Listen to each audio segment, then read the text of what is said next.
Oh, that's real good.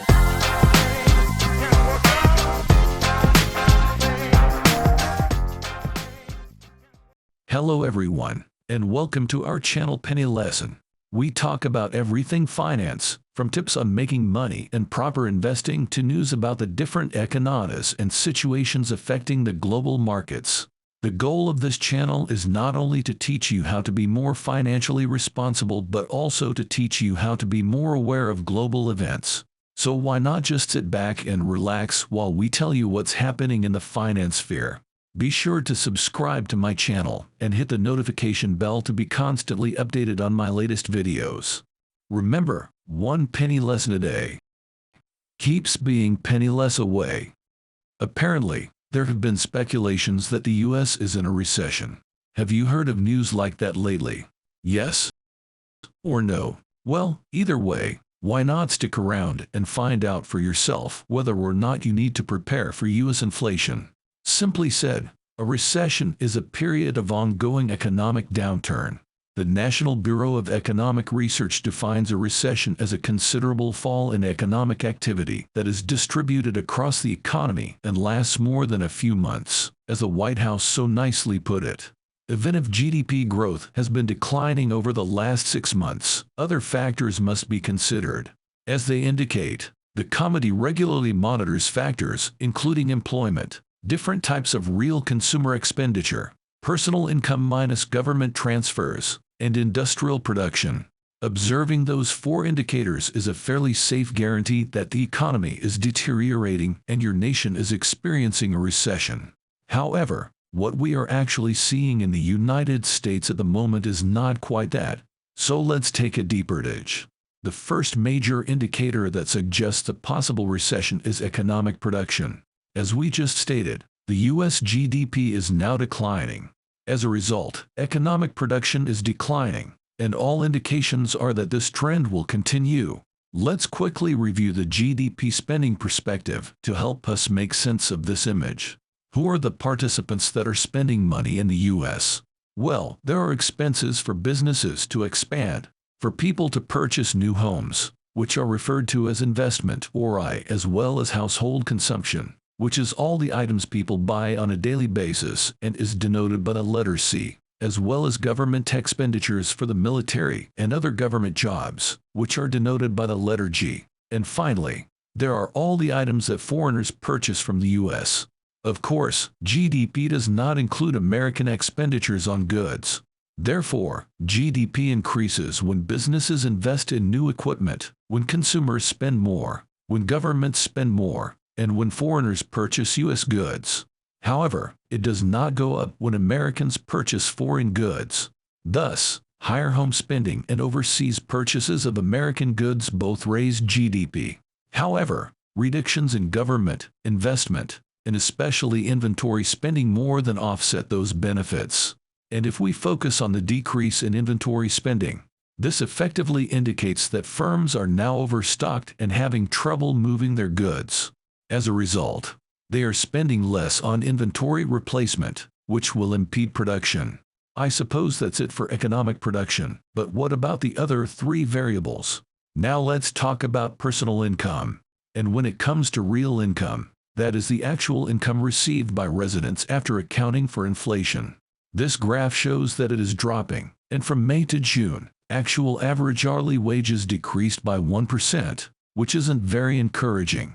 The income has just dropped to levels last seen in our final pre-pandemic quarter, Q4 2019, which is noteworthy. And keep in mind that the significant increase in the median real wages of wage and salary workers occurred mostly due to the loss of low-paid service sector employment in 2020, which is why the median rose significantly. After those jobs have been brought back into the mix in 2022, we are practically back where we were before this whole thing began. Therefore, even if it initially seems terrible, real income has little consequence. I thus disagree that this category screams recession. Next, the National Bureau of Economic Research discusses the employment rate, which is perhaps the greatest support for those who maintain that the United States is not in a recession. During recessions, unemployment rises, firms falter, and employees are laid off. The unemployment rate reached 10% in 2008 to 2009. That was a bad one. We all know what happened during the 2020 snap recession, which saw an increase in unemployment to 14.7%. However, the current unemployment rate is modest, at just 3.6%. Non-farm payroll employment increased by 372,000 in June. If someone told you this country was in a recession and you received this data in a vacuum, you would undoubtedly laugh. Since the US is not in a recession, it is unquestionably some good evidence. We'll pause to reflect on how robust the labor market is before moving on to our final National Bureau of Economic Research recession indicator. Different measures of actual consumer spending. This one appears solid on the outside as well. When it comes to personal consumption, spending has never been higher. People are now spending the money they receive. That benefits companies and maintains the health of the economy. But is this expenditure manageable? Recently, Michael Berry tweeted that the inflation-fueled growth in spending is ruining household financial savings. As inflation persists and interest rates increase, the savings rate rapidly declines. And for many people, their bank accounts are losing money quickly. And here is where I was headed. Unemployment is indeed low. The answer is that earnings remain at pre-pandemic levels. Yes, customers are still making purchases, but will the situation remain the same in 3 to 6 months?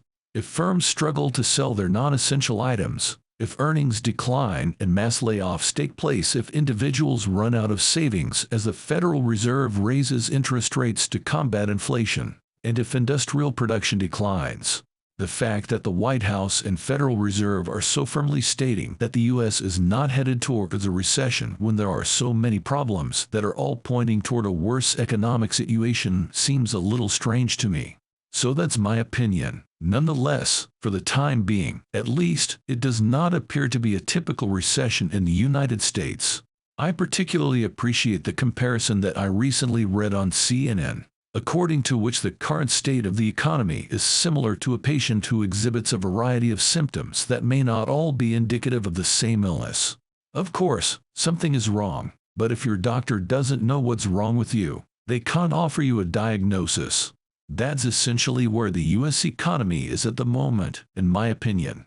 There are undoubtedly some signs, but I believe a blood test will be used to confirm the diagnosis in 3 to 6 months. But in any case, that's how I see things, and I'd love to hear your thoughts.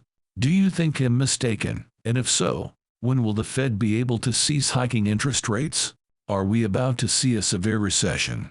Maybe. Well, there you have it. What do you think so far? Do you agree? Do you think the U.S. is in inflation or not? Let me know your thoughts in the comments below. Wow, was that news? Why not ponder it? Want to know the latest? Comment if you want more articles like this. This video is just one of many videos on my channel that brings you the latest news about the world of global finance and economics. So go hit that subscribe button if you don't miss out on content like these. If you enjoyed this video, please hit the like button. Thank you for all your support, and I'll see you again next time. Remember, 1 penny lesson a day keeps being penny less away.